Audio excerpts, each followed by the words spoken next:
Welcome back to Shoe Leather Faith. I'm Robert McMillan, and we're continuing our journey into the future and a little bit beyond. Now, as we start with today's issue, and that is the 10 toes of the image of Daniel chapter 2, Nebuchadnezzar's dream, I want to remind you that much of this is speculation. Yes, it's speculation based upon the best interpretation of the biblical passage based upon what is going on in the world overall. Although certainty is not guaranteed, this is the best that can be done at this juncture. As the book of Daniel is being unsealed, we're learning more and more, and it makes us go back and review and revise. So be teachable, be a Berean, and be sure to study out this passage for yourself. There are many voices out there, and I'm just one of them. I believe the 10 toes of the image represent a Shura council, Majlis Ashura, if you want to use all the words that the Arabs use. They're the ones who select their leader, the Caliph, or in the case of our study today, the Mahdi. When Abu Bakr al-Baghdadi became the Caliph of the Islamic State, he did not assume that role until a governing council voted for him. Granted, they may not have had much choice, and they may have been picked men to pick that man, but he was selected by the Shura, the governing council of the Islamic State. And I believe that's what's happening here in Daniel chapter 2 and in Revelation chapter 17, when one man uproots 3 of the 10 and takes over the rule of that group of men, or men and women. Let me read Daniel 2 verses 40 to 43, and we'll get centered on God's word.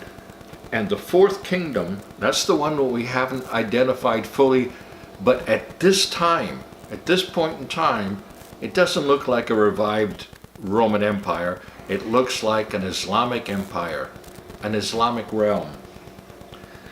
And the 4th kingdom shall be as strong as iron, inasmuch as iron breaks in pieces and shatters everything, and like iron that crushes.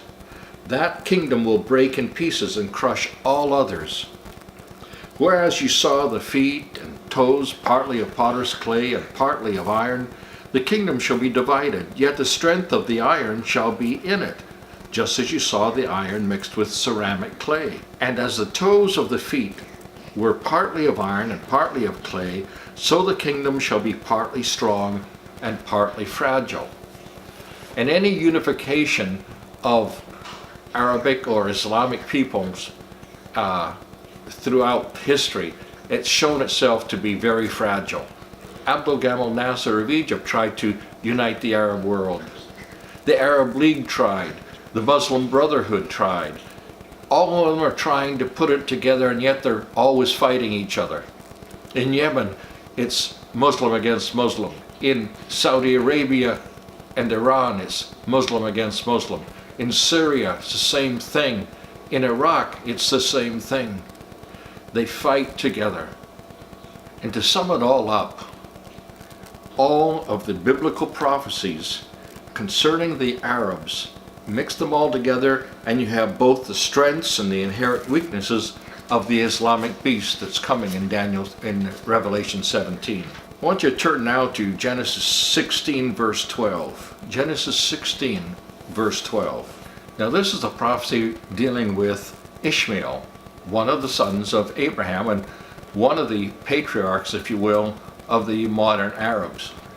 And here in Genesis 16 verse 12, we get the first prophecy about Ishmael, and it's given to his mother, Hagar. Behold, you are with child, and you shall bear a son. You shall call his name Ishmael, because the Lord has heard your affliction. He shall be a wild man. His hand shall be against every man, and every man's hand against him. And he shall dwell in the presence of all his brethren. That is a clear description of the Arabs of today. And that includes those who are not actually Arabs by genetics, which are the North Africans and the Iranians and all the others all the way into Indonesia. But those who have taken on the Arab culture, the language and all the rest, including the religion. The other passage I want you to look at is in Genesis 27, verses 39 to 40. Then Isaac, his father, that's Jacob's father, and Esau's father in this case, behold, your dwelling shall be with the fatness of the earth, and of the dew of heaven from above. In other words, they're going to be kind of living like the Bedouins, the early Arabs did. By your sword you shall live, and you shall serve your brother. So Esau hated Jacob because of the blessing with which his father blessed him. And Esau said in his heart, the days of mourning for my father are at hand. Then I will kill my brother Jacob. Later on, Esau marries a daughter of Ishmael, thereby bringing those two groups of people, those two tribes, if you will, together, and they become the Arabs. I recently read a book, actually I read a couple of books, but I read one, and the book was called Arab. That's all. And it discussed, in large part, just what the word meant. Page after page after page, here's what the word means. And then it went into a little bit of the history of who the Arabs are. In Daniel 2, verses 41 to 43, the word mix or mixed is used several times. And each one of those Semitic words is, guess what? It's the word Arab. The Arabic people are a mixed people. Esau, by marrying Mahalath, started to mix with Ishmaels, and they can't be separated now. The fact that we separate them and say, oh, they're Palestinians. There's no such thing as a Palestinian, by the way. The Palestinians are just Arabs who live in that area of the Holy Land. When Daniel writes about the mixing of these people, represented by the toes of iron and fired clay, he's using the word Arab. And I think that's a very clear prophetic statement to be made. And it's not one that you'll ever get out of your English Bible. But you can learn about it. Just look in your Strong's Concordance under mixed. And in Daniel chapter 2, verse 40 to 43, you're going to see what word that is actually. And it's the word Arab. I'm going to give you a hint that I use when I'm interpreting prophecy. I am willing to change about anything I'm saying when new information comes along. I've done that in the last 2 or 3 years with the issue of the revived Roman Empire, which I held for 40 years. But now I don't believe it because it doesn't fit the time. I believe most of these end times prophecies are only going to be clearly understood at the exact time. Let me give you an example. We're going to go to a first appearance of Christ prophecy. In Micah 5 verse 2, Micah talks about Bethlehem Ephratah, or Bethlehem in Ephratah, or down in the southern part of Israel. Now why do you need to give that information if there's only one? Why does he have to give the detail about the location of Bethlehem, since when he wrote the book of Micah, there was only one Bethlehem, and it was in Ephratah? Well, here's what happened.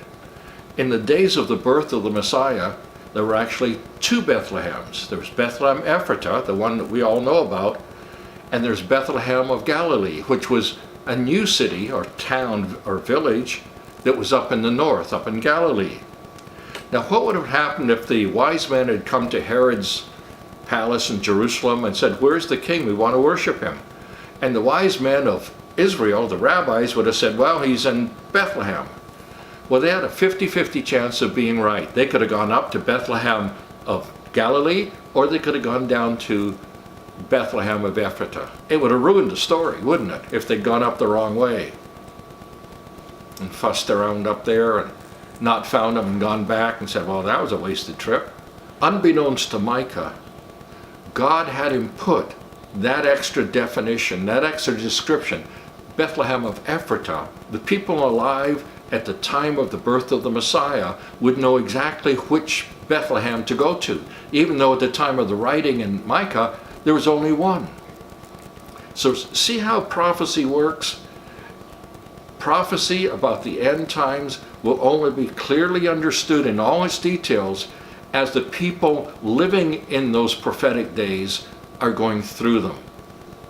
You'll get enough to understand there's a clear direction, but you won't understand it all until you need it.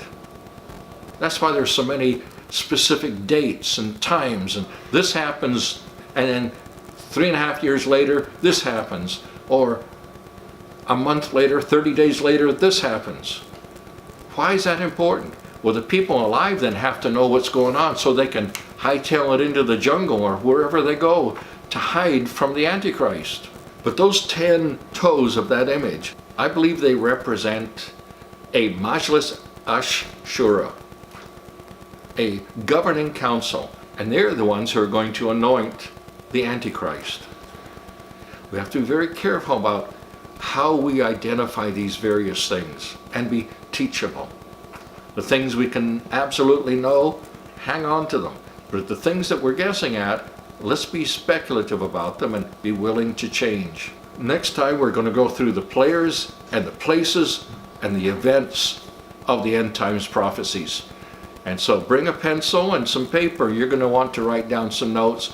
I'm going to also put them up on my website starting next week so that you can get a start on keeping up on it. You're welcome to it. Those notes are absolutely free for you, and I want you to make use of them. And if you find an error, I wish you'd let me know. Until then, if you like this video, click like, and please subscribe. We'll see you next time.